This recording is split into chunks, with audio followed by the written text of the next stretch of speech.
എന്റെ പ്രിയമുള്ള സഹോദരങ്ങളെ, സഹോദരിമാരെ, നമ്മൾ ജീവിക്കുന്ന നമ്മുടെ ഈ രാജ്യം വളരെ ദുരന്തത്തിലൂടെയാണ് നമ്മുടെ നാടിങ്ങനെ കടന്നു പോകുന്നത്. വല്ലാത്ത ദുരന്തങ്ങൾ.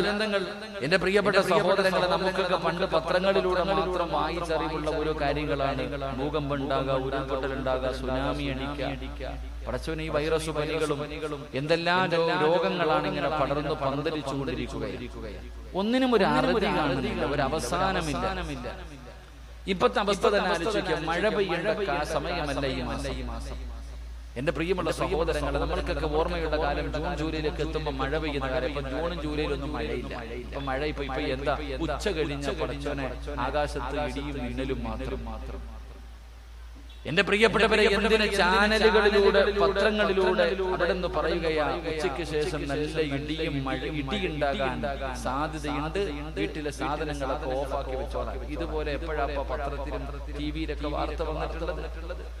എന്റെ പ്രിയമുള്ളവരെ, മഴ പെയ്യാൻ സാധ്യതയില്ലാത്ത സമയങ്ങളിൽ പോലും വലിയ വലിയ മഴകളും ഇന്നലെ ഞാൻ പടച്ചവനെ വരുന്ന വഴിയിൽ വെള്ളത്തിന്റെ അകത്തൂടെ നീന്ത വണ്ടികൾ മുഴുവനും. അത്രയ്ക്കും വല്ലാത്ത സ്ഥലങ്ങളിൽ, പല സ്ഥലങ്ങളിലും പടച്ചവനെ പേടി മണ്ണിടിച്ചിലുണ്ടാകുന്നു. ഇതുപോലെയുള്ള ദുരന്തങ്ങൾ ഏകദേശം ഒരു 2 കൊല്ലമായിട്ട് നമ്മളെ പിടിപെടാൻ തുടങ്ങിയിട്ട്.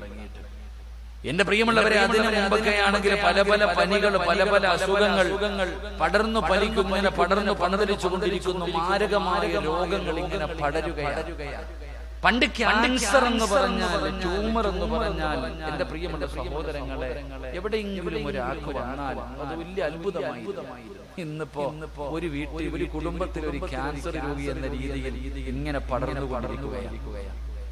എന്റെ പ്രിയപ്പെട്ടവരെ, നമ്മളൊക്കെ വിചാരിച്ചിരിക്കുന്നത് കള്ളു കുടിക്കുന്നവർ, കഞ്ചാവടിക്കുന്നവർ, വീടി വലിക്കുന്നവർ, ഇവർക്കൊക്കെ ക്യാൻസർ ഉണ്ടാകൂ, ട്യൂമർ ഉണ്ടാകൂ എന്നൊക്കെ കരുതിയിരുന്നെങ്കിൽ 5 നേരം അല്ലാഹുവിന്റെ പള്ളിയിൽ വന്ന് നിസ്കരിച്ച് ജീവിച്ചിരിക്കുന്നവർക്ക് വരുന്നു. എന്തിന്? കൊച്ചു കുട്ടികൾ പോലും, 3-4 വയസ്സുള്ള കുഞ്ഞുങ്ങൾ, അല്ലാഹുവേ പടച്ചവൻ, അവർക്ക് ഒരു ക്യാൻസർ വരുന്നു, ട്യൂമർ വരുന്നു, കിഡ്നി തകർന്നു പോകുന്നു. ഏറ്റവും കൂടുതൽ ക്യാൻസർ രോഗികളെക്കാളും ഇന്ന് ഏറ്റവും കൂടുതൽ രോഗികൾ കിഡ്നി തകർന്നു പോകുകയാണ്. ഏറ്റവും കൂടുതൽ കിഡ്നി തകർന്നവർ അവരാണ് ഏറ്റവും കൂടുതൽ രോഗികൾ. എന്റെ പ്രിയമുള്ള സഹോദരങ്ങളെ, ഏറ്റവും കൂടുതൽ കിഡ്നി തകർന്നു പോയിരിക്കുന്നത് മുസ്ലിമീങ്ങളാണ്. പുതിയ പഠനമനുസരിച്ച് മുസ്ലിമീങ്ങളാണ്.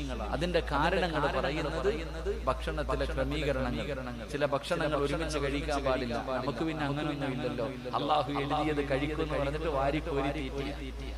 ചില ഭക്ഷണങ്ങൾ ഒരുമിച്ച് കഴിക്കാൻ പാടില്ല. അങ്ങനെ കഴിച്ചാൽ അത് ശരീരത്തിന് നല്ലതല്ല, ആരോഗ്യത്തിന് നല്ലതല്ല, മനുഷ്യന്റെ കിഡ്നിക്കും കരളിനും അതുപോലെ മനുഷ്യന്റെ മരണത്തിന് വരെ കാരണമാകുമെന്ന് വെറുതെ ഒന്നുമല്ല എഴുതി വെച്ചിരിക്കുന്നത്. അപ്പൊ എന്റെ പ്രിയമുള്ളവരെ, ഒരുപാട് രോഗികൾ ഏത് കുടുംബം എടുത്തു നോക്കിയാലും ഏതെങ്കിലും ഒരു വീട്ടിൽ അല്ലാഹുവേ പടച്ചവനെ രോഗം പിടിച്ച് കിടക്കുന്ന ഒരു മനുഷ്യനുണ്ടാകും.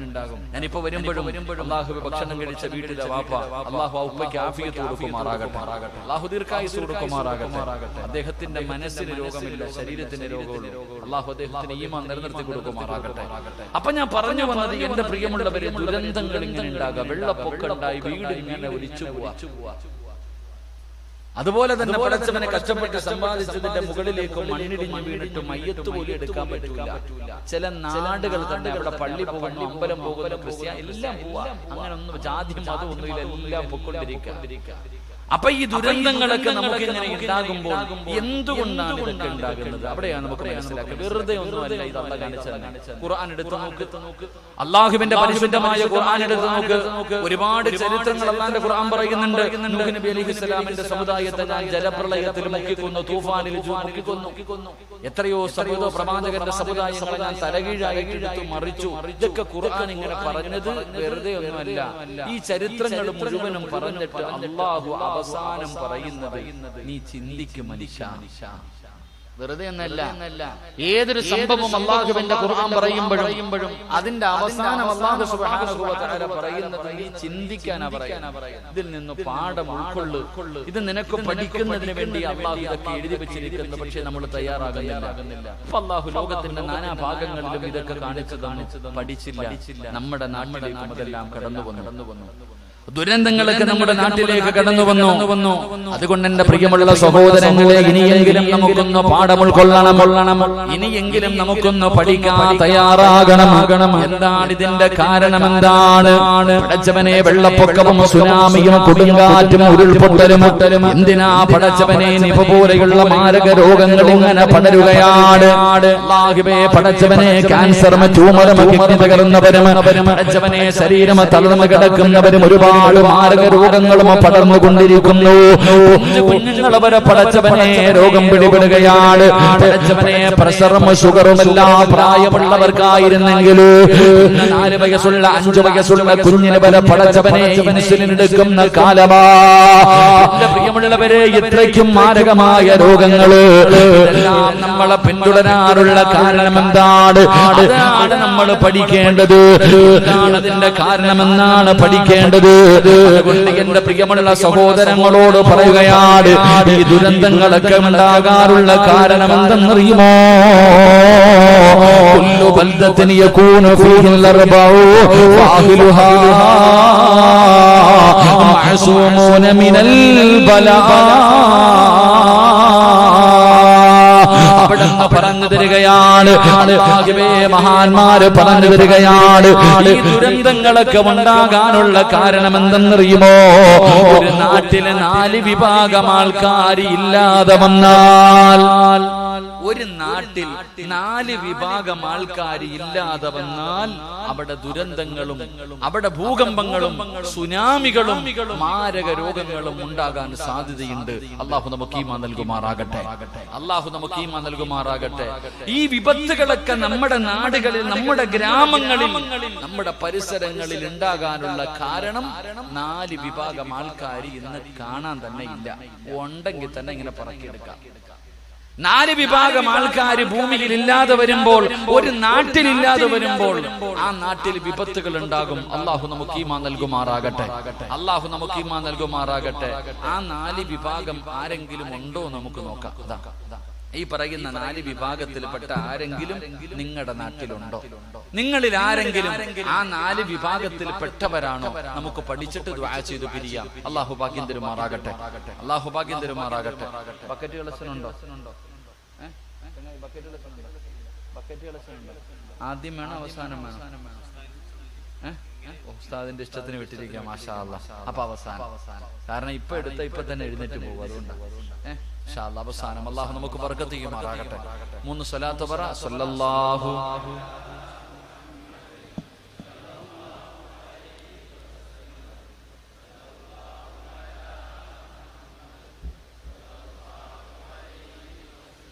اللهم صل على محمد يا ربي صل عليه ما سلم. അല്ലാഹു സ്വീകരിക്കുമാറാകട്ടെ.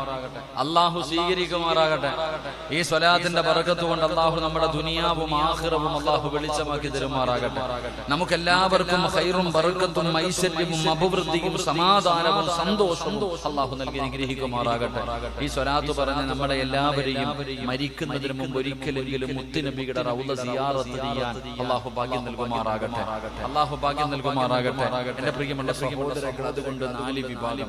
ഇതിലെ ഒന്നാമത്തെ വിഭാഗം നിങ്ങളുടെ പരിസരത്ത് കരുവാങ്കല്ലിൽ എത്ര കിലോമീറ്റർ ഉണ്ട്? 2.5 കിലോമീറ്റർ. കരുവാങ്കല്ല് ഇവിടെ വഴുത് പറഞ്ഞപ്പോ ഞാൻ പറഞ്ഞു, അവിടുത്തെ ഒരു വിഭാഗം ഞാൻ അവിടെ പറഞ്ഞു, ബാക്കി 3 വിഭാഗം ഇവിടെ പറയാന്ന് പറയാം. അപ്പൊ അതുകൊണ്ട് ഇൻഷാ അല്ലാഹ് നിങ്ങൾ അവിടെ വരാത്തവരാണെന്ന് അറിയാം. എങ്കിലും ഇൻഷാ അല്ലാഹ് അതിലെ ഒരു വിഭാഗം ഞാൻ അവസാനം പറയാം. അല്ലാഹു നമുക്ക് ഈമാൻ നൽകുമാറാകട്ടെ.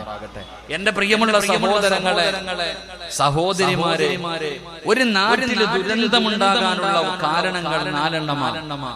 4 വിഭാഗം ആൾക്കാരില്ലാതെ വരുമ്പോഴാണ് ഭൂമിയിലെ ദുരന്തങ്ങൾ ഉണ്ടാകുന്നത്. എന്റെ പ്രിയമുള്ളവരെ, ആ 4 കാര്യങ്ങളിൽ ഒരു കാര്യം എന്തെന്നറിയുമോ? വാലിമുൻ അലാ സബീലിൽ ഹുദാ. പറയുകയാണ്, ജനങ്ങളെ സന്മാർഗത്തിലേക്ക് നയിക്കുന്ന, ജനങ്ങളെ സന്മാർഗത്തിലേക്ക് നയിക്കുന്ന ആലിമീങ്ങളുണ്ടല്ലോ. ഏതെങ്കിലും ഒരു നാട്ടിലില്ലാതെ വന്നാൽ അവിടെ ദുരന്തമുണ്ടാകുമെന്ന് മഹാന്മാര് പഠിപ്പിക്കുമ്പോ പ്രിയമുള്ളവരെ ആലിമീങ്ങളുണ്ടല്ലോ, അല്ലാഹുവിനെ പേടിച്ചുകൊണ്ട് ജീവിക്കുന്ന അൽ-ഉലമാഉ വറസത്തുൽ അംബിയാ, അമ്പിയാക്കന്മാരുടെ അനന്തര അവകാശികളായ ആലിമീങ്ങളുണ്ടല്ലോ. ആലിമീങ്ങൾ ഒരു നാട്ടിലില്ലാതെ വന്നാ അവിടെ വിപത്തുകൾ ഇറങ്ങുമെന്ന് അവിടെ നിന്ന് പറഞ്ഞു വരുമ്പോൾ എന്റെ പ്രിയമുള്ള സഹോദരങ്ങളെ, സഹോദരിമാര്, നമുക്ക് ആലിമീങ്ങളുടെ മഹത്വം എന്താണ്, പവിത്രത എന്താണ്, സ്ഥാനം എന്താണ്, അവരാരാണ്, അവരെ സ്നേഹിച്ചാൽ, അവരെ ബഹുമാനിച്ചാൽ, അവർക്ക് ഭക്ഷണം കൊടുത്താൽ, അവർക്ക് ഖിദ്മത്ത് ചെയ്യാൻ അല്ലാഹു നമുക്ക് തരുന്ന പ്രതിഫലം എന്താണെന്ന് നമ്മളിൽ പലർക്കും മനസ്സിലായിട്ടില്ല.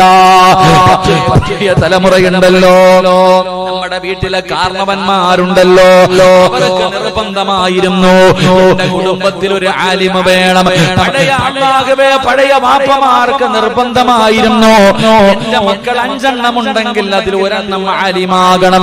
എന്റെ മയ്യത്ത് കുളിപ്പിക്കാൻ അറിയുന്ന ഒരു മകന്, എന്റെ മയ്യത്ത് നമസ്കരിക്കാൻ അറിയുന്ന ഒരു മകന്, എന്റെ ഖബറിന്റെ ചാരത്ത് വന്നിട്ട് യാസീനോദി ഖത്തമോദിയിട്ട് അല്ലാഹുവേ റബ്ബിനോട് പൊട്ടിക്കരഞ്ഞുകൊണ്ട് ദുആ ചെയ്യുന്ന ഒരു ആലിമായ മകൻ എന്റെ കുടുംബത്തിൽ വേണമെന്ന് പഴയ വാപ്പമാർക്ക് വല്ലാത്ത നിർബന്ധമായിരുന്നു. അങ്ങനെയല്ലല്ലോ അല്ലാഹുവേ, അങ്ങനെയല്ല. നമ്മുടെ ആഗ്രഹം മക്കൾ ആലിമീങ്ങളാക്കണമെന്നല്ല. കാരണം അവർക്ക് ശമ്പളമില്ല, അവർക്ക് പൈസ കുറവാണ്, അവർക്ക് അടിച്ചു പൊളിച്ച് നടക്കാൻ കഴിയില്ല. അല്ലാഹുവേ, പടച്ചവനെ, പടച്ചറപ്പിനെ ഭയന്നുകൊണ്ട് ജീവിക്കുന്നവരാ ആലിമീങ്ങള്. ഇന്നമാ യഖ്ശല്ലാഹു മിൻ ഇബാദിഹിൽ ഉലമാ, അല്ലാഹുവിനെ ഭയന്ന് ജീവിക്കുന്നവരാ ആലിമീങ്ങള്. നമ്മൾക്ക് അവരുടെ മഹത്വം അറിയില്ല, എങ്കിലും മഹത്വം അറിയുന്ന ഒരു വിഭാഗമുണ്ട്. പള്ളിപ്പറമ്പിൽ കിടക്കുന്ന ഖബറാളികളുണ്ടല്ലോ. അനസ് റളിയല്ലാഹു തആല അൻഹു പറയുകയാണ്, പള്ളിക്കാട്ടിൽ കിടക്കുന്ന ഖബറാളികൾക്കറിയാം ഉസ്താദിന്റെ മഹത്വം എന്താ, ആലിമീങ്ങളുടെ മഹത്വം എന്താ, ഇൽമു പഠിക്കുന്ന ഒരു മനുഷ്യന്റെ മഹത്വം എന്താണ്. ജീവിച്ചിരിക്കുന്നവരിൽ അധികം പേർക്കും അറിയില്ലെങ്കിലും പള്ളിപ്പറമ്പിൽ കിടക്കുന്ന മയ്യത്തുകൾക്ക് നല്ലതുപോലെ അറിയാം. കാരണം എന്തറിയുമോ, അല്ലാഹുവിന്റെ പ്രവാചകൻ അവിടെന്ന് പറഞ്ഞു, സ്വഹാബാ, പള്ളിപ്പറമ്പിൽ കിടക്കുന്ന ഖബറാളികൾ ആഗ്രഹിക്കുമെന്നാണ്. അല്ലാഹുവേ, ഒരു ആലിമ വന്നിരുന്നെങ്കിൽ, ഒരു ആലിമ ഈ പള്ളിപ്പറമ്പിലെ ഖബർസ്ഥാനിലൂടെ നടന്നു പോയിരുന്നെങ്കിൽ എത്രയോ നല്ലതായിരുന്നു. ഖബറാളികൾ ആഗ്രഹിക്കുമെന്നാ. കാരണമെന്തെന്നറിയുമോ, ഖബർസ്ഥാനിലൂടെ ഒരു ആലിമ നടന്നു പോയാൽ ആ മനുഷ്യൻ നടന്നു പോയതിന്റെ ബർക്കത്ത് കൊണ്ട് അല്ലാഹു ഖബറാളികൾക്ക് പുറത്തു കൊടുക്കുമെന്ന് നബി മുഹമ്മദ് മുസ്തഫ സല്ലല്ലാഹു അലൈഹി വസല്ലമ തങ്ങൾ പറഞ്ഞു തരുമ്പോൾ ആലിമിന്റെ മഹത്വം, ആലിമിന്റെ പവർ. പ്രിയമുള്ളവരെ, പക്ഷേ നമ്മളിൽ പലർക്കും അത് തിരിയാറില്ല. അതുകൊണ്ടാണ് പുതിയ തലമുറ എന്റെ മകനെ ഡോക്ടറാക്കണം, എഞ്ചിനീയറാക്കണം, എംഎക്കാരനാക്കണം, ഡിഗ്രിക്കാരനാക്കണം, എല്ലാവരും ഗവൺമെന്റ് ജോലിക്കാരാകണം. ഇന്നത്തെ ഉമ്മയുടെയും വാപ്പയുടെയും ആഗ്രഹങ്ങൾ അങ്ങനെയാണ്. അതുകൊണ്ട് എല്ലാവരും അതിനു വേണ്ടിയുള്ള പരിശ്രമമാണ്, അതിനു വേണ്ടിയുള്ള കഷ്ടപ്പാടാണ്. ദുനിയാവ് വെട്ടിപ്പിടിക്കാൻ, നല്ല നല്ല ഉയരങ്ങളിൽ എത്തിക്കുന്നതിന് വേണ്ടി എന്തിനാ മദ്രസയിൽ പോലും അരമണിക്കൂർ പഠിക്കാൻ വിടാൻ, മദ്രസയിൽ പോലും തന്റെ മക്കളെ ഒരു അരമണിക്കൂർ പഠിക്കാൻ വിടാൻ നമ്മളിൽ പലർക്കും സമയമില്ലാതെ വരുമ്പോ ആലിമിന്റെ മഹത്വം എന്നറിയുമോ, എന്താണ് ആലിമിന്റെ മഹത്വം എന്തെന്നറിയുമോ?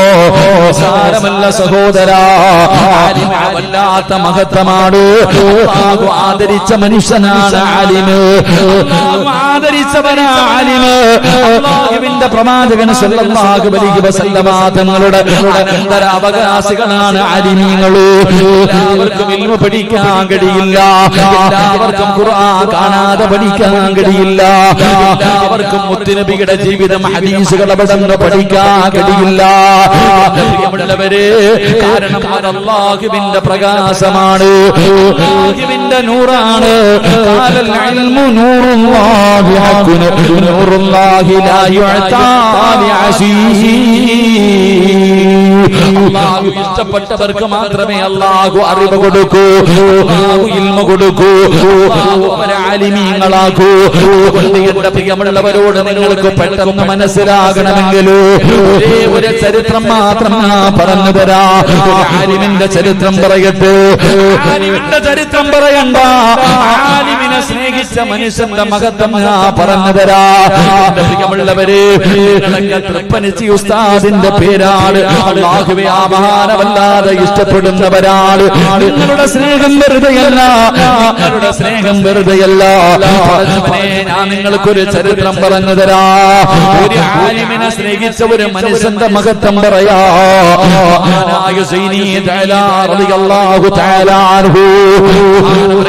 ഒരു ചരിത്രം പറയുകയാണ്. ഒരു ചരിത്രം ഞാൻ നിങ്ങൾക്ക് പറഞ്ഞു തരാ. ഉസ്താദന്മാരെ സ്നേഹിക്കുന്നവര്, ഉസ്താദന്മാരെ ഹൃദയത്തിൽ കൊണ്ടു നടക്കുന്നവര്, ഉസ്താദന്മാരെ ആദരിക്കുന്നവര്, അല്ലാഹു നിങ്ങൾക്ക് തരുന്ന പ്രതിഫലമെന്ന് ഞാൻ പറഞ്ഞു തരാ.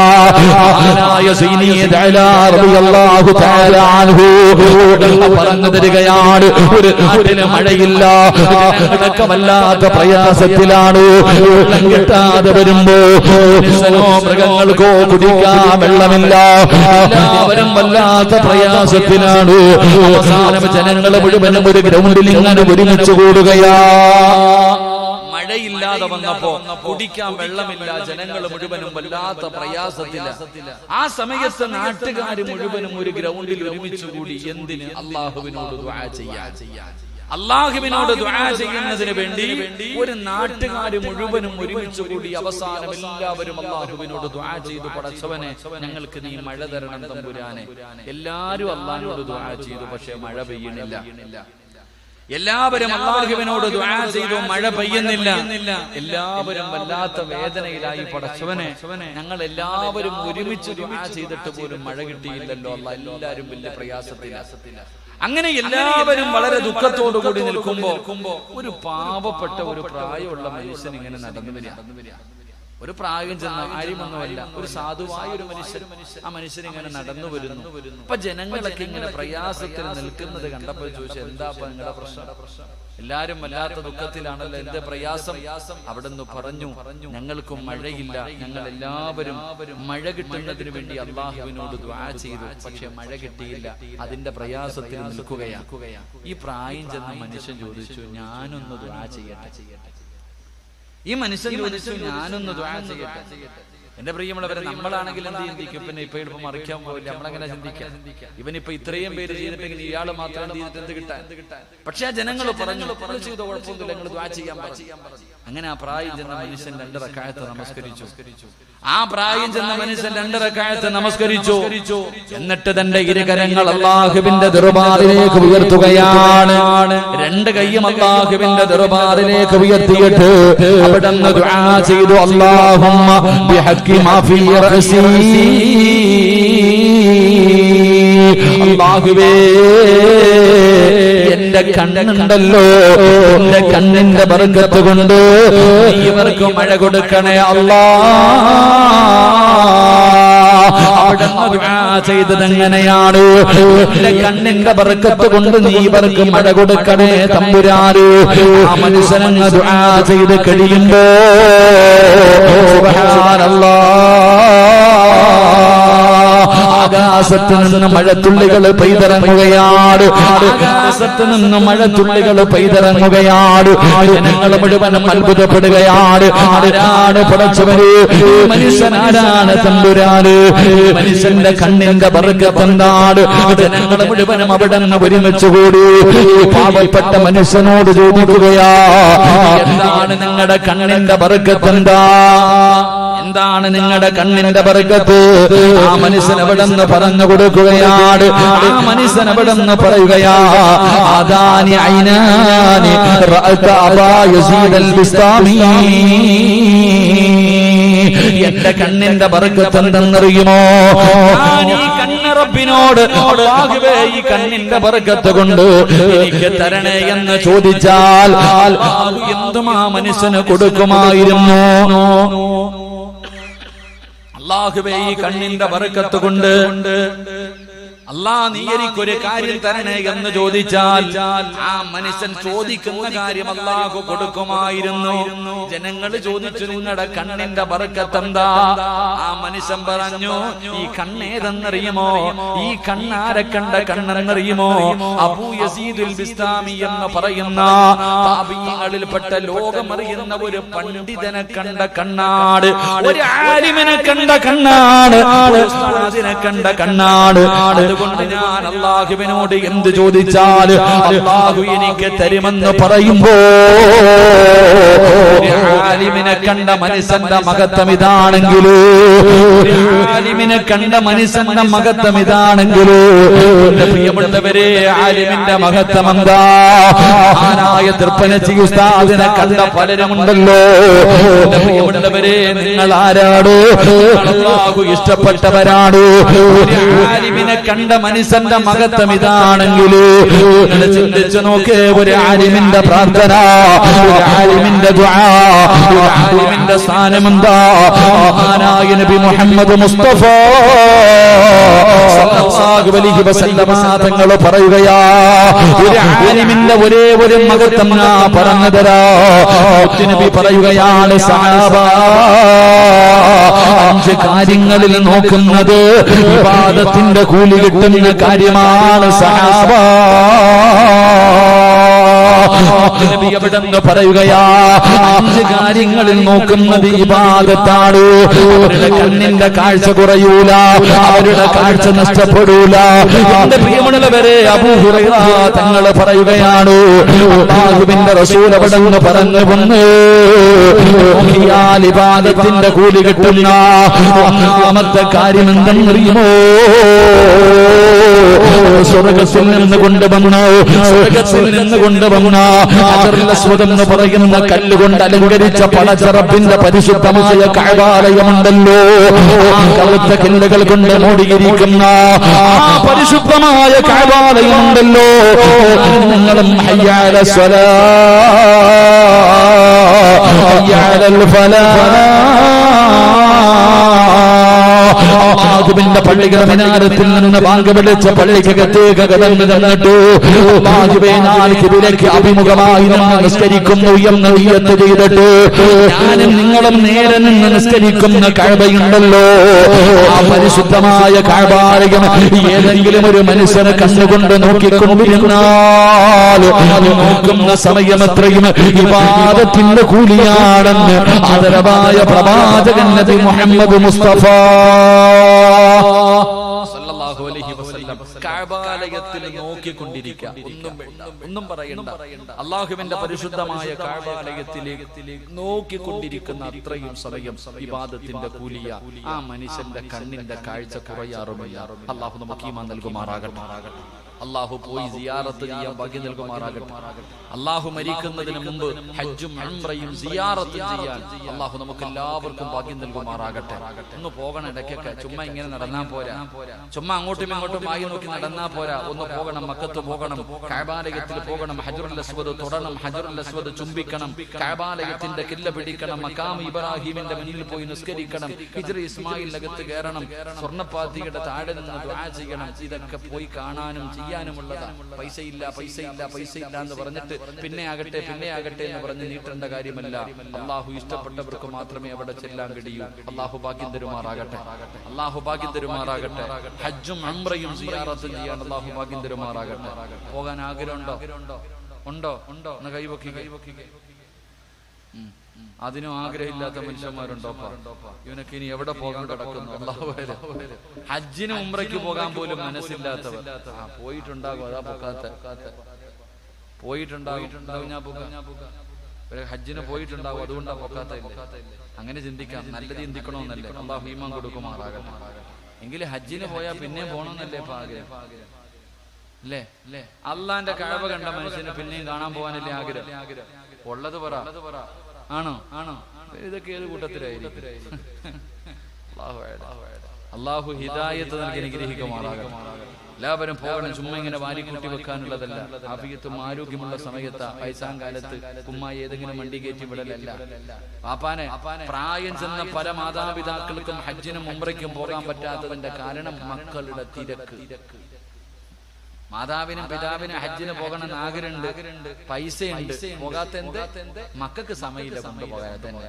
ഏതെങ്കിലും ഒരു ഗ്രൂപ്പിൽ കണ്ട ലഗേജ് വിടുന്ന പോലെ വിടാം. ഏതെങ്കിലും ഒരു ഗ്രൂപ്പ് ഉണ്ടെങ്കിൽ അറിയുന്ന ആരെങ്കിലും പോയാ ലഗേജ് കയറ്റിവിടുന്നത് പോലെ വാപ്പാനെ ഉമ്മാനെ കയറ്റിവിടുക. ഇത് തന്നെ അവസ്ഥ. എന്തിനാടാ മോനെ? അല്ലാഹു ഈമാൻ നൽകുമാറാകട്ടെ. സമയമില്ല ഒന്ന് വാപ്പാനെ കൊണ്ട് മക്കത്ത് പോയിട്ട് ഉംറ ചെയ്യിപ്പിക്കാൻ, ഹജ്ജ് ചെയ്യിപ്പിക്കാൻ. ഇന്നത് മക്കൾക്ക് സമയമില്ല.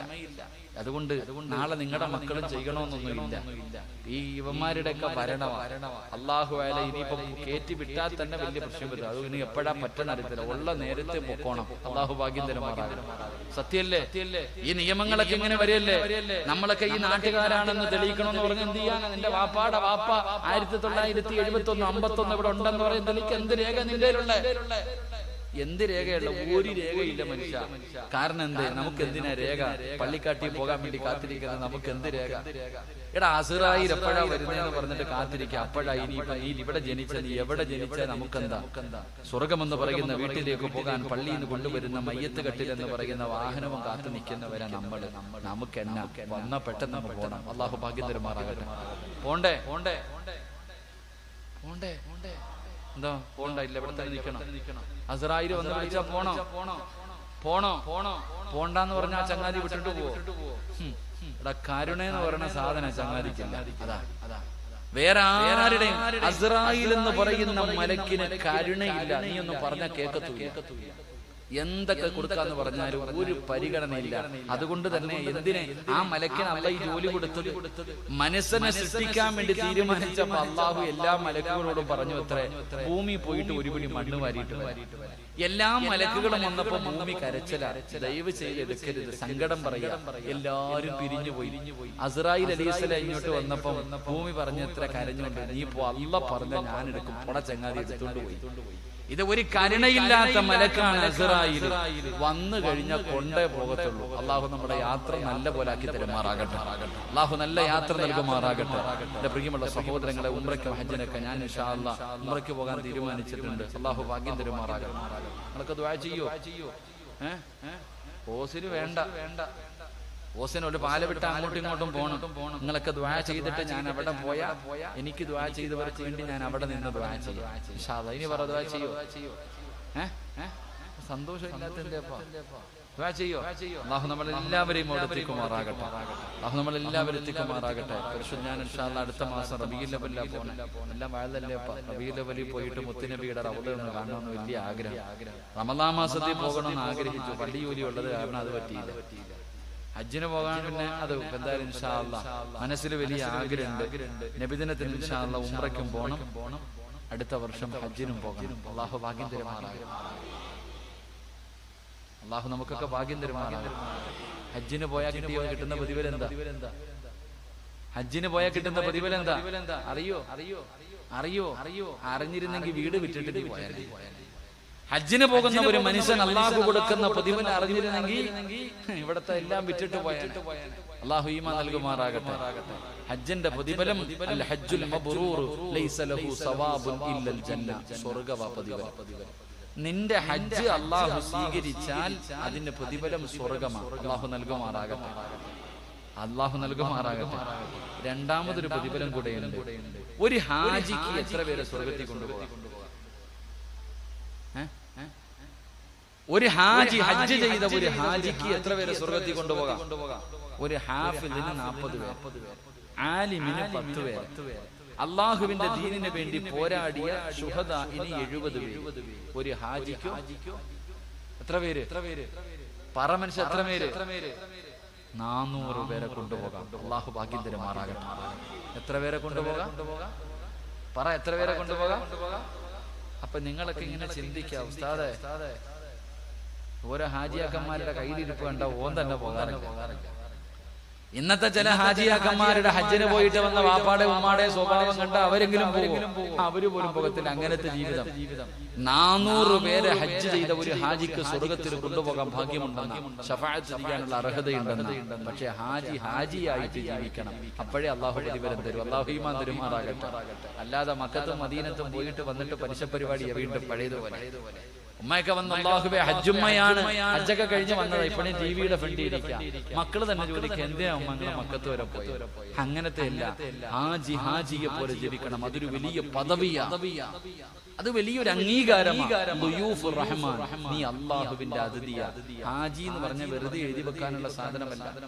ഹാജി എന്ന് പറയുന്നത് പലരും ഹജ്ജിന് പോകുന്ന എന്തിന്റെ പേരില്ല. അടുത്ത് നടന്ന ഒരു സംഭവം ഞാൻ പറയാം. എന്റെ പ്രിയമുള്ള സഹോദരങ്ങളെ, പലരും ഹജ്ജിന് പോകുന്നത് പേരിന് വേണ്ടി. ഒരാൾ ഹജ്ജിന് പോയിട്ട് വന്നു. ഇപ്പൊ നമ്മുടെ നാട്ടിലൊക്കെ വെള്ളിയാഴ്ച ദിവസം ഈ ചെറിയ പള്ളികളിലൊക്കെ കമ്മിറ്റിക്കാർ ഇങ്ങനെ കയറി പോകുന്ന വാതിലിരിക്കും. ആരെങ്കിലും തരുന്ന പൈസ മേടിച്ചിട്ട് എഴുതി വെക്കാൻ ദുആ ചെയ്യാം. ഇവിടെ കൊണ്ടോ അങ്ങടെ നാട്ടിലൊക്കെ കണ്ടിട്ട്. അപ്പൊ ഒരു പള്ളിയുടെ സെക്രട്ടറി ഇങ്ങനെ എഴുതിക്കൊണ്ടിരിക്കുമ്പോ ഒരാള് വന്നിട്ട് ഒരു പൈസ കൊടുത്തിട്ട് പറഞ്ഞു എഴുതാൻ. അപ്പൊ അദ്ദേഹം എഴുതി വെച്ചു. ഉദാഹരണം പറഞ്ഞ അബൂബക്കർ 501 രൂപ ദുആ ചെയ്യാം. അപ്പൊ അയാൾ ചോദിക്കുക, ഞാൻ പോയപ്പോ നിന്നോട് പറഞ്ഞിട്ടല്ലേടാ പോയത്? ഞാൻ പോയപ്പോ നിന്നോടും കൂടെ പറഞ്ഞിട്ടല്ലേ പോയത്? എവിടെ പോയപ്പോ? ഹജ്ജിന് പോയപ്പോ. ഹാജിന്ന് എഴുതിയില്ല, അതിന്റെ പേര്. എന്റെ പ്രിയമുള്ളവരെ, അപ്പൊ അങ്ങനെ ചിന്തിക്കുന്നവരുമുണ്ട്. അള്ളാഹു നമുക്ക് ഈമാൻ നൽകുമാറാകട്ടെ. അപ്പൊ പരിശുദ്ധമായ കഅബാലയത്തിൽ പോയി ഹജ്ജ് ചെയ്ത എത്ര പേരെ കൊണ്ടുപോകാം? 400 പേരെ ഒന്നും കൊണ്ടുപോകണ്ട. സ്വന്തമായിട്ടെങ്കിലും ഒന്ന് പോയാൽ മതി. അള്ളാഹു ഭാഗ്യം തരുമാറാകട്ടെ. ഞാനിപ്പോ എന്തായാലും ഹജ്ജിന് പോയിട്ടുണ്ട്. അള്ളാഹു സ്വീകരിക്കുമാറാകട്ടെ. എനിക്ക് 400 പേരെ കൊണ്ടുപോകണമെന്നൊന്നും ആഗ്രഹമില്ല. ഞാനെങ്കിലും എങ്ങനെയെങ്കിലും ഒന്ന് കയറി പോയാൽ മതി. അള്ളാഹു രക്ഷപ്പെടുത്തുമാറാകട്ടെ. അപ്പൊ ഞാൻ പറഞ്ഞത്, പരിശുദ്ധമായ കഅബാലയത്തിൽ ചെന്നിട്ട് നോക്കിക്കൊണ്ടിരുന്ന ഇബാദത്തിന്റെ കൂലി, കണ്ണിന്റെ കാഴ്ച, കണ്ണാടി കൂലി കളഞ്ഞ വാപ്പാരി വേണ്ട, പോയിട്ട് അവിടെ ഇരുന്നോ. 2 അള്ളാഹുവിന്റെ വിശുദ്ധമായ ഖുർആൻ, 114 സൂറത്തുകൾ, 6666 ആയത്തുകൾ നോക്കിക്കൊണ്ടിരിക്കും. അറിയത്തില്ലേ? വേണ്ട. അള്ളാഹുവിന്റെ പരിശുദ്ധമായ ഖുർആൻ എടുത്തിട്ട് നിനക്ക് ഓതാൻ അറിയില്ലെങ്കിലും നീ നോക്കിക്കൊണ്ടിരിക്കുക. നിനക്ക് ഇബാദത്തിന്റെ കൂലിയുണ്ടെന്ന് നബിയനാ റസൂലുള്ളാഹി. നബിയനാ റസൂലുള്ളാഹി. പക്ഷെ ഇന്ന് നമ്മൾ നോക്കണത് എവിടെ? ഏറ്റവും കൂടുതൽ നോക്കുന്നത് ഇന്ന് ആണുങ്ങളും മൊബൈലിലാണ്. അല്ലാഹുവേ, മൊബൈലായാൽ മതിയായിരുന്നു ചില ആഗ്രഹിക്കുക. ഏറ്റവും കൂടുതൽ മൊബൈലിൽ ഇങ്ങനെ നോക്കിക്കൊണ്ടിരിക്കുന്നു, TV കണ്ടുകൊണ്ടിരിക്കുന്നു. പഠിച്ചവനെ ഖുർആൻ തുറക്കാനോ നോക്കാനോ ഒന്നിനും സമയമില്ല. അള്ളാഹു നമുക്ക് ഈമാൻ നൽകുമാറാകട്ടെ. അള്ളാഹു ഈമാൻ നൽകുമാറാകട്ടെ. 3 പ്രവാചകൻ സല്ലല്ലാഹു അലൈഹി വസല്ലമ തങ്ങൾ പറഞ്ഞു, ഉമ്മയുടെ മുഖത്ത് നോക്കുക, ഉമ്മയുടെ മുഖത്ത് നോക്കിക്കൊണ്ടിരിക്കുക, അത് ഇബാദത്തിന്റെ കൂലി കിട്ടുന്ന കാര്യമാണെന്ന് നബിയനാ റസൂലുള്ളാഹി. ആരുടെ മുഖത്ത് നോക്കുക? ആരുടെ മുഖത്ത് നോക്കാം? ഉമ്മയുടെ മുഖത്ത്. പിന്നെ മുടിയെല്ലാം നരച്ച്, തൊലിയെല്ലാം ചുളുങ്ങി, രോഗം പിടിച്ചിട്ട് ചുരുണ്ട് കിടക്കണ. ഇനി ആ ഉമ്മാന്നല്ലല്ലോ പറയണേ. ഇന്നത്തെ യുവതലമുറ പറയണത് കിളവിന്ന് വിളിക്കണം. കിളവി എന്ന് വിളിക്കുന്നത്തെ മക്കൾ. അതുകൊണ്ടാണല്ലോ കാമുകൻ ഫോൺ വിളിക്കുമ്പോ കാമുകി പറയുകയാ, 2 ഉറങ്ങിയിട്ടില്ലടാ. ആര്? വാപ്പായുമായി. 2 സാധനം ഉറങ്ങിയിട്ടില്ല ഇന്നത്തെ തലമുറ പറയുന്നത്. എന്റെ പ്രിയമുള്ള സഹോദരങ്ങളെ, സഹോദരിമാരെ, ഉമ്മയുടെ മുഖത്ത് നോക്കുന്നത് ഇബാദത്താ. ഇബാദത്തിന്റെ കൂലി കിട്ടും. ആ നോക്കുന്ന മക്കൾക്ക് കണ്ണാടിയൊന്നും വെക്കണ്ട, കാഴ്ച ശക്തി നഷ്ടപ്പെടൂല. അള്ളാഹു നമുക്ക് ഈമാൻ നൽകുമാറാകട്ടെ. അള്ളാഹു നമ്മുടെ ഉമ്മമാർക്ക് അള്ളാഹു ആഫിയത്തും ദീർഘായുസ്സും കൊടുത്ത് അനുഗ്രഹിക്കുമാറാകട്ടെ. അവരുടെ കാൽച്ചുവട്ടിൽ കിടക്കുന്ന സ്വർഗം അള്ളാഹു നമുക്ക് നൽകി അനുഗ്രഹിക്കുമാറാകട്ടെ. ആ ഉമ്മയ്ക്ക് ഖിദ്മത്ത് ചെയ്യാൻ, അവരുടെ കയ്യും കാലും നെക്കി കൊടുക്കാൻ, അവരോട് സ്നേഹം സ്നേഹത്തോടുകൂടി സംസാരിക്കാൻ, അവരെ കെട്ടിപ്പിടിച്ച് ചുംബനം കൊടുക്കാൻ അള്ളാഹു നമുക്ക് ഭാഗ്യം നൽകുമാറാകട്ടെ. അള്ളാഹു നമുക്ക് ഭാഗ്യം നൽകുമാറാകട്ടെ. അപ്പൊ എന്ത് ചെയ്യണം? മാതാപിതാക്കളുടെ മുഖത്ത് ഇങ്ങനെ നോക്കിക്കൊണ്ടിരിക്കും. ഉമ്മയുടെ മുഖത്ത് സമയം കിട്ടുമ്പോൾ എടുത്തു പോയിരിക്കണം. കൈകാലുകളൊക്കെ ഒന്ന് നെക്കി ഉമ്മയുടെ കാര്യങ്ങളൊക്കെ പറഞ്ഞ് അൽഹംദുലില്ലാ ഉമ്മയുടെ മുഖത്ത് ഉമ്മ കൊടുക്കണം. അള്ളാഹു ഭാഗ്യം തരുമാറാകട്ടെ. ഉമ്മയ്ക്ക് എവിടെ ഉമ്മ കൊടുക്കണ്ടേ? കവളിലാണോ നെറ്റിയിലാണോ? ഉമ്മായിക്ക് ഉമ്മ കൊടുക്കേണ്ടത് എവിടാ? പറ ചങ്ങായിമാരെ, എവിടാ? കവളിലില്ലേ? ഉമ്മായിക്ക് ഉമ്മ കൊടുക്കേണ്ടത് നെറ്റിത്തടത്തിൽ. നെറ്റിത്തടത്തിൽ ഉമ്മ വെച്ചാൽ അതിന് വേറെ പ്രതിഫലം കിട്ടും. അള്ളാഹു ഈമാൻ തരുമാറാകട്ടെ. എവിടെ ഉമ്മ വെക്കണം? ഒന്ന് പറ, എവിടെ? ഈ ഫാനൊക്കെ ഒന്ന് ഓഫാക്കി. കൊടുങ്കാറ്റടിക്കണ പോലെയാണ് നടിക്കുന്നതൊക്കെ. എന്താ ചങ്ങാതി മൈക്ക് സെറ്റ് ഓഫാക്കടാനിയ? പരലോകത്ത് നിൽക്കുന്ന രംഗം ഓർമ്മ വരണമെങ്കിൽ ഫാനൊക്കെ ഓഫാക്കും. ഇത്തിരി വിയർക്കുന്നത് നല്ലതാണ്. ഇത്തിരി വിയർ സുഖവാസമാണെങ്കിൽ പോയി ഒക്കെ ഒന്ന് ഓഫാക്കി. അത് തീർന്നാൽ തന്നെ ഏകദേശം. എന്നിട്ട് ഇത്തിരി ഇതിലൊക്കെ ഈ സാധനത്തിൽ ഇത്തിരി ഡിലെ വെച്ചൊന്ന് ചെറുതായിട്ടൊന്ന് തട്ടി വിട്ടോ. ഓഫാക്കി ഫാനൊക്കെ. ഇത്തിരി ചൂടുകൊള്ളല്ലേ? മണി കാറ്റ് നിർത്തല്ലേ? എന്തൊരു പ്രയാസമുള്ളത് പോലെ. ഇതൊന്നും ഒരു ചൂടല്ല. വിയർക്കുന്നു ഉസ്താദല്ലേ? വിയർക്കുന്നു. ഇതൊന്നും ഒരു വിയർപ്പല്ല മനുഷ്യ. ഇതൊന്നും ഒരു വിയർപ്പല്ല. എന്റെ പൊന്നു മോനെ, വിയർപ്പിന്റെ അകത്ത് മുങ്ങി താഴും ഒരു ദിവസം വരാനുണ്ട്. കണ്ടിട്ടുണ്ടോ? വിയർപ്പിന്റെ അകത്ത് മുട്ടുവരെ, അരവരെ, നെഞ്ച് വരെ, കഴുത്ത് വരെ, തലമുകളിൽ വരെ വിയർപ്പിന്റെ അകത്ത് ജനങ്ങൾ മുങ്ങി നിൽക്കുന്ന ഒരു ദിവസം വരാനുണ്ട്. നബി മുഹമ്മദ് മുസ്തഫ. അതാ ചൂട്. വീട്ടിൽ ചോറും കറിയും വെക്കുമ്പോ തിളക്കില്ല. എങ്ങനെ അരി തിളയ്ക്കുന്നത് പോലെ തലച്ചോറ് തിളയ്ക്കും. അരി തിളയ്ക്കുന്നത് പോലെ ലാഹുവേ ചൂടുള്ള നാളുണ്ട്, ഖിയാമന്നാളാ. ചുരുക്കി പറഞ്ഞാൽ എന്തു ഹാലാ ചൂടാ. വൻദോഷ വണ്ടിയുമായി വരുന്നേ കാളാ. ക്ഷീണത്തിനാലൊലിക്കുന്നതാണേ ഇളാ. സുഹൃത്തുക്കളെ തിളയ്ക്കുന്നതാണേ മൂള. അമലൊന്നുമില്ല തങ്ങു ചെന്നാൽ കോള. തലച്ചോറ് തിളച്ചിട്ട് മുഖത്തുകൂടെ ഒലിച്ചിറങ്ങുന്ന ഒരു ദിവസം നിനക്ക് വരാനുണ്ട്. അന്ന് വായിലൂടെ പതയും നരയും ഒലിക്കുന്ന ദിവസമുണ്ടല്ലോ. വസ്ത്രമിടാതെ ചെമ്പിന്റെ തറയിൽ നിന്ന് ഉരുകുന്ന ഒരു ദിവസം നിനക്ക് വരാനുണ്ട്. അല്ലാഹുവേ, ആ ദിവസത്തിന് നീ ഞങ്ങളോട് കരുണ കാണിക്കണേ അല്ലാഹ്. അതുകൊണ്ട് എന്റെ പ്രിയപ്പെട്ടവരോട് പറയുകയാണ്, നിന്നെ 9.5 മാസക്കാലം ഗർഭം ചുമന്ന മരണവേദനയുടെ വേദനയിൽ നിന്ന് പ്രസവിച്ച നിന്റെ പ്രിയപ്പെട്ട മാതാവുണ്ടല്ലോ. പരാതിയില്ല, പരിഭവമില്ല. നീ വിശന്ന് കിടന്ന് പാലിന് വേണ്ടി കിടന്ന് കരയുമ്പോ, പിടിച്ചു കിടന്നാലും പട്ടിണി കിടന്നാലും മൂടി വന്നിട്ട് നിനക്ക് പാല് തന്ന നിന്റെ പെറ്റുമ്മയുണ്ടല്ലോ. അമ്മാടെ നെറ്റിത്തടത്തിൽ ഉമ്മ കൊടുക്കൂ. അമ്മാടെ നെറ്റിത്തടത്തിൽ ഉമ്മ കൊടുക്കൂ. അല്ലാഹു നിനക്ക് തരുന്ന പ്രതിഫലം എന്തെന്നറിയുമോ? പ്രിയമുള്ളവരെ, അതുകൊണ്ട് ഉമ്മാടെ മുഖത്ത് നോക്കിയിരിക്കലൂ ഇബാദത്തിന്റെ കൂലി കിട്ടുന്ന കാര്യമാണെന്ന് നബി മുഹമ്മദ് മുസ്തഫ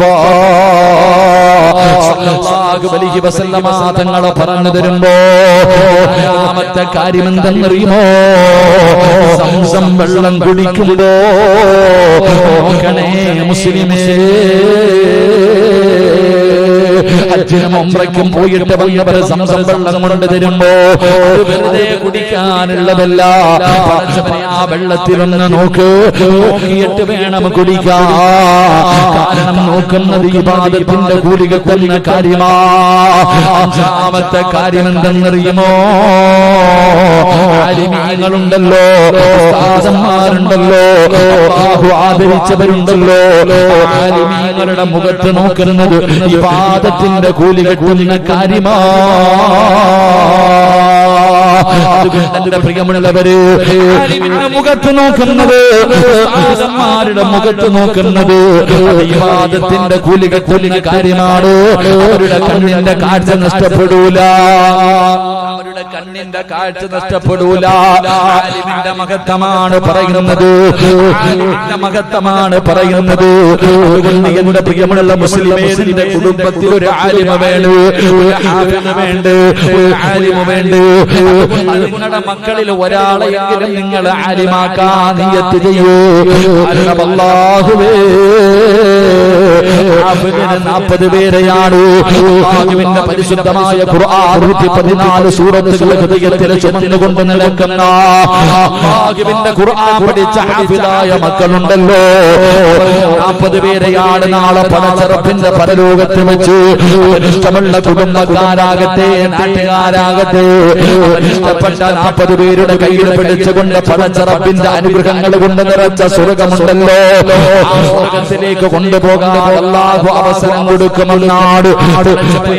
ആലിമീങ്ങളുണ്ടല്ലോ 9ഉം 10ഉം വർഷക്കാല പടച്ചവനെ തന്റെ വികാരങ്ങൾ, തന്റെ മോഹങ്ങൾ, തന്റെ സ്വപ്നങ്ങൾ എല്ലാം മാറ്റിവെച്ചിട്ട് പള്ളിയിലാകട്ടെ കോളേജുകളിലാകട്ടെ എവിടെയെങ്കിലും പോയി കിടന്ന് കഷ്ടപ്പെട്ട് ഇൽമ പഠിച്ച ആലിമുണ്ടല്ലോ.